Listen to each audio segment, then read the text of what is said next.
The news. The trade battle between the United States and China is continuing. Talks between the two countries stalled earlier this month. US President Donald Trump now says his country is not yet ready to strike a deal with China. Each side is blaming the other for the impasse, which could hinder global economic growth. Well, to help us unpack this issue further is Wits University International Relations Professor John Stremlau. Prof, good morning. Good to talk to you. It's been quite some time since we chatted to you here on Morning News today. Thank you very much for your time. It doesn't seem that there's going to be a resolution anytime soon between these two world economic giants. Well, that's probably a much truer and profound statement than your current events thinking is suggesting, because in the short term, I'm still hopeful that they'll work out some agreement. And don't forget, President Xi and Donald Trump are meeting along with President Ramaphosa and others of the G20 in Osaka, Japan, later this month.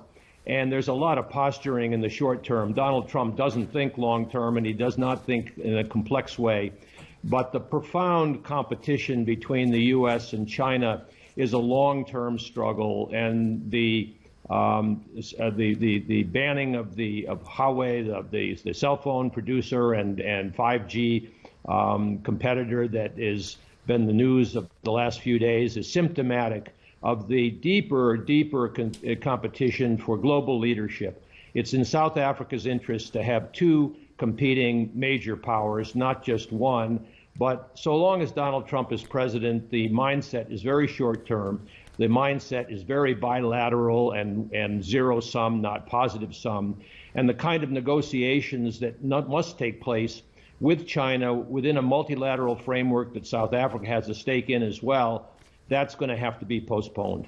Who is suffering the most here? I mean, according to Donald Trump, China cannot afford to continue paying the hundreds of billions of dollars in increased tariffs for any time longer. The Chinese are saying the higher tariffs are having a very limited impact on their economy.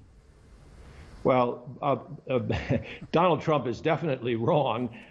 Except that it may undermine the growth rate of China if these tariffs were to continue to apply, because it would cut down their exports and then could lower the demand for, say, primary commodities from South Africa. And if Donald Trump was to increase tariffs on automobiles, that could impact very badly on us, because it would include the German manufacturers of Mercedes and BMW, which we export from here.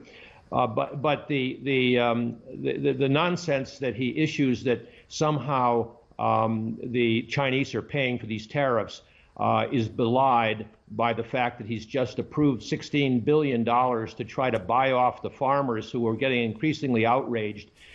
I've seen that the New York Times had a list of tables this morning about the impact on various sectors, soybeans and manufacturers and a whole range of products across the United States that are losing out by these tariffs. That's just raising the cost of doing business.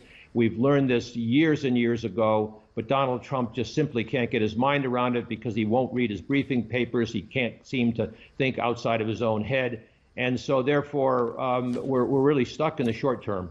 I would like to hear your view on this next commentary. I mean, the Xinhua news agency, which is an official Chinese agency, is accusing America of scapegoating. That's the way they've used China for the U.S.'s trade imbalance and even some domestic economic issues. And there are some voices inside America. One of your peers, Jeffrey Sachs, who is a professor at the Center for Sustainable Development at Columbia University, is saying China is not the enemy of the United States, but instead corporate greed, American corporate greed, is the one that's causing the economic issues that Donald Trump is trying to resolve. Well, I've read that article. Jeff is an old acquaintance of mine, and I think he's right to point to the need to reform American capitalism, that the Republicans who are now dominant in the White House and in the Senate tend to want to have lower taxes and not do things like infrastructure development or a whole variety of other things which could make the U.S. more competitive in the 21st century. That's all true. At the same time, China is an ascending power, and managing that relationship, Jeff is right, China should not be an enemy. And indeed, I think that the African continent provides opportunities for confidence building and win-win-win that would mean for China, Africa, U.S. cooperation in problems like disease eradication, agriculture, obviously the Belt and Road Initiative, building infrastructure, and then making sure that economies are developing. But at the moment, Donald Trump's short-term thinking puts it in a very competitive vein.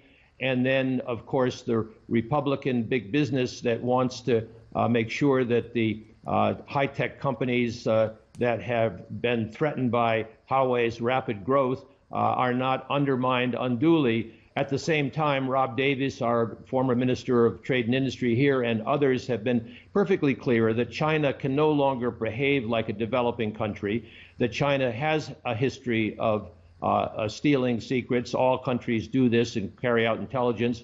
But the sensitivity to Chinese competitive advantage and unwillingness to play on a level playing field is the kind of subject that should be debated in the World Trade Organization, should be debated in things like how do we work collectively on climate change, where we set rules and then performance standards, and we all hold forth to that. But you have to have a multilateralist in the White House, and you cannot, in the short term, unfortunately, unscramble this problem. So Jeff Sachs is right to complain. We all are complaining, but right now, the politics in the United States has to take its course. We're now in a better democratic position here in South Africa, and I hope shortly there will be a change in the U.S., but who knows? Thank you very much, as usual, Professor John Stremlau, for your insights this time around the ongoing trade war between China and the United States. Of course, Prof. Stremlau is at the Wits University's International Relations Department.